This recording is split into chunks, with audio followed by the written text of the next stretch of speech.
What is going on, everyone? It's Brody back again with another tennis topic, and today's tennis topic is going to be talking about how to compare tennis rackets. Now, this is going to focus more so if you are looking to demo tennis rackets or you're trying to find a new one for yourself, but you can also use this if you're just wanting to learn about different types of rackets and see what they do compared to what you're using or others that your friends may be talking to you about.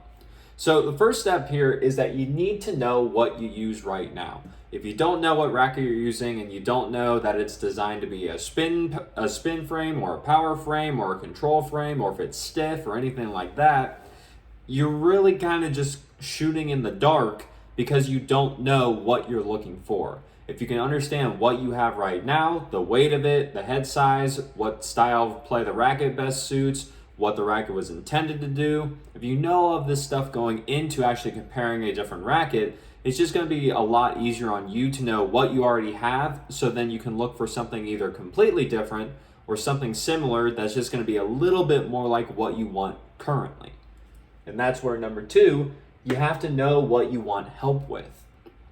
A lot of the times when people have either asked me, or if I've seen people that are coming into a tennis store just to look at different types of rackets, they have no idea what they're looking for. And I'm just like, well, what are you playing with now? Going back to number one, know what you have.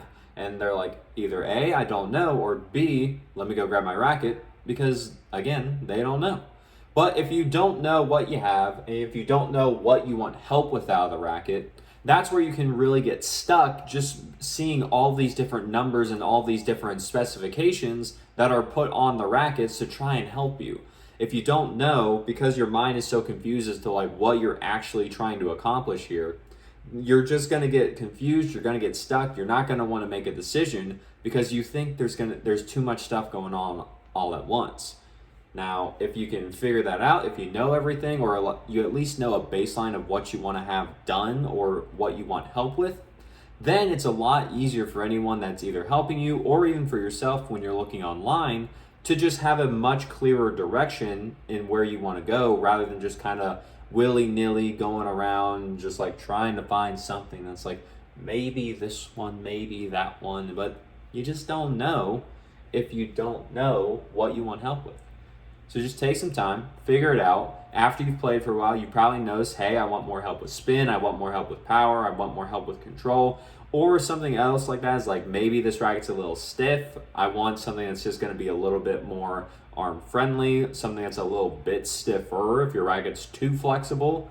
And you just have a better idea to not only look for what racket to go to next, or what rackets to try if you just want to try out a couple new ones. And then that after you know these two, which are going to be the most important steps, I would say, this is when you're going to start comparing specs. Now, a lot of rackets, majority of all of them, they should have every single spec that you should really be paying attention to listed on the racket. Some of the more, I'll say, specific ones that once you start getting up to the higher levels of play and you're starting to really get into, say, like customization or just very, very fine tuning what kind of racket you want, that's where you start to get some of the specs that you may have to look up a little bit more.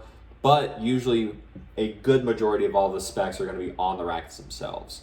So the first three I have right here, you want to know the head size that you're looking at, whether you want a bigger head size to help give you a little bit more help with power or a little bit of a bigger sweet spot, or if you want a smaller head size that's going to help you with control or placement of the ball, so that way you can tell where you're at. If you don't know your head size, then it's a lot harder to make a decision about whether you want control or power because you don't know which one you have already.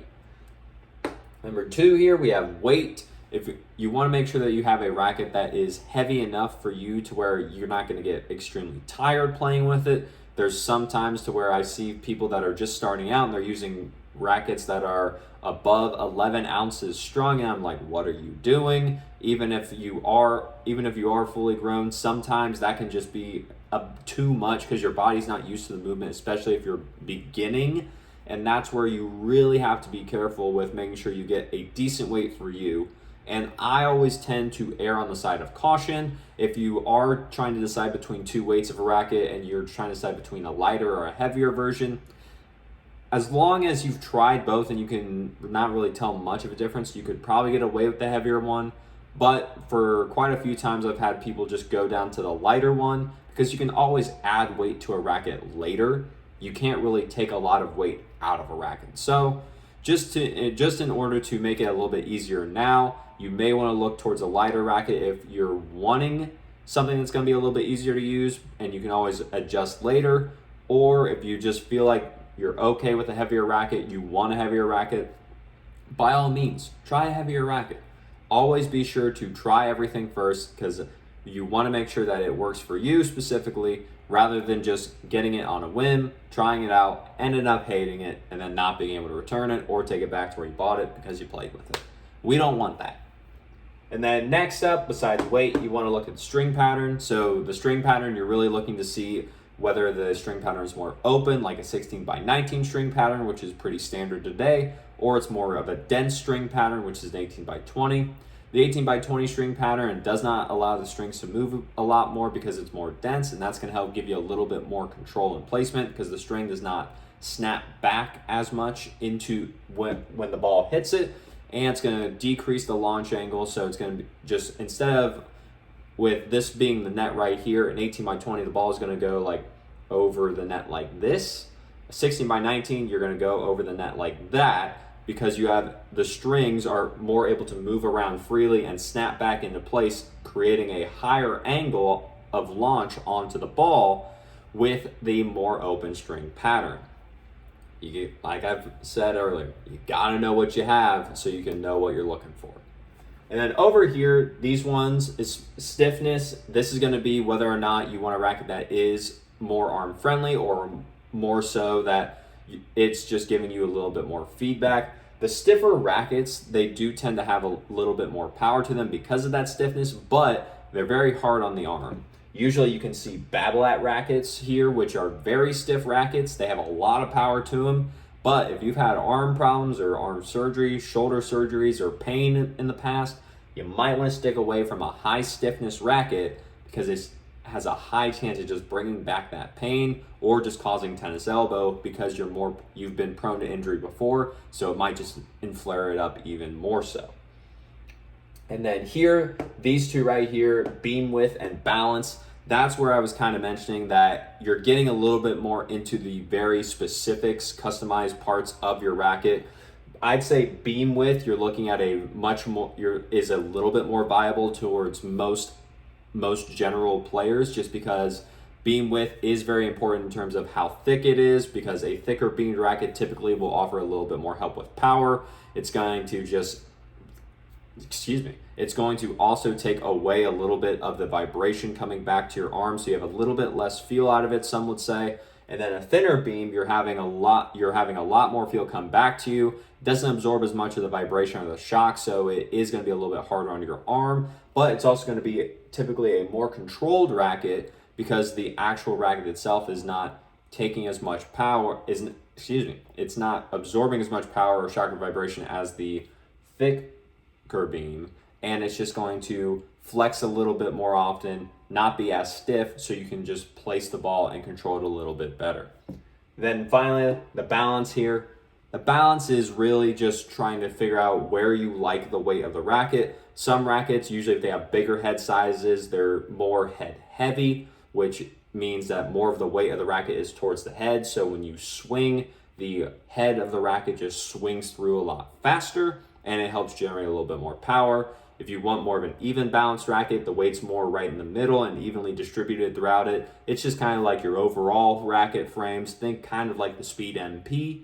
And then more of a headlight frame, you're usually looking at rackets that have a lot of weight in the handle. Typically, you'll see these with rackets that come with like a leather grip on them. As an example, the Dunlop CX 200 18x20 Tour, the 95, that one comes with a leather grip on it, or the Pure Strike 97, as well as previously the Pro Staff RF 97, that came with a leather grip on it, and that was more headlight than almost any racket out there. Probably not the most headlight racket, but it was still a heavy contender in that category. So then after you've done all your research, or you've done all your spec comparisons online, and you're just like, okay, I know what I want. These are the rackets that I want to try out, because these are going to be the best that I think is going to help with my game based off what I know now and what I want help with and all the specs I've seen, now it's time to demo. Demoing the racket's going to be probably one of the more important steps here in the process, just because you can do all of the guesswork and you can do all the behind the scenes work you want, but if you don't like how the racket feels or you don't like how the racket plays, doesn't matter.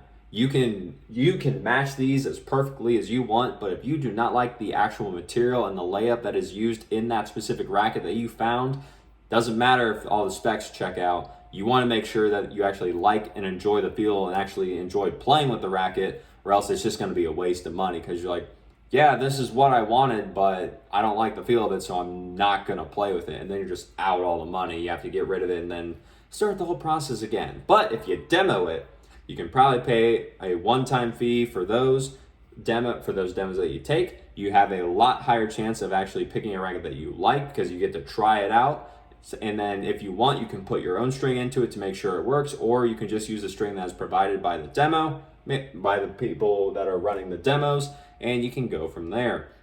We're not talking about string in this video because that can have a whole different effect on everything. We're just talking about comparing rackets here. Probably should have mentioned that in the beginning. However, I feel like from how I've been explaining it, you probably got that point so far, but I still wanted to make it clear here at the end because it's a very important thing. Strings do change how a racket plays, but if you don't like how the racket plays without your own string in it, even if you put your own string in it, if you don't like how it's too powerful, if it's too heavy or too light, if the string pattern's off, it's too stiff, there's beams everywhere, doesn't matter what string you put in there for the most part, you're probably still not going to like the racket. Just as a rough guess. And then finally, you repeat steps 2 through 4 until you find what you actually like. So, you just keep going. The racket journey almost never ends. Some people finally just stick with a racket and they're like, I'm done, this is it, this racket's amazing and I never want to switch. Good. Buy at least 5 of those rackets so you can be set for the entire time unless you go through rackets. But just know that the rackets are going to change in the future. And a lot of the times, we as humans, we like to actually just go out and try the new rackets, even if we don't want to switch. We just want to see what's out there. We just want to see what's going on. And that's completely okay. If you just wanted to go out and just have a fun time, try out some new rackets with a few friends because they're in town and you just like, hey, let's all go play because we all used to a while ago, that's perfectly fine. Demo all you want. Make sure that you have fun, take a few out and just have a ball. But if you're wanting to actually look into getting your specific racket dialed in, figure out what you like and what would work best for you, following these steps is going to help you a lot, especially because it's going to just really let you know what you have, what you want help with, and what you should look for in those new rackets that you're comparing to what you have right now. You have to know what you're looking at. You have to know what you're looking for. And if you can do those 2 things, then you're good to go ahead and start looking at these other specs to make sure and see what racket may work best for you to demo and then eventually to buy when you find the right one. So, with that being said, if you like the video, leave a like on it. Comment down below any more questions that you might have about comparing rackets or any rackets you may want compared. I'm going to get back to them as soon as I can, but it does take me a little bit just because there are starting to be a lot more comments now. However, I'm always there. I'm always here. I'll get to it.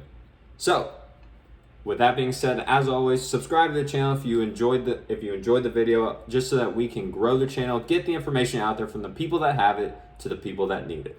There's a lot of tennis misinformation in the tennis community, so I took it upon myself to make this channel so that we can get rid of that and we can all enjoy the game of tennis we love so much more without having to worry about risk of injury because of our gear. So, with that being said, as always, take care.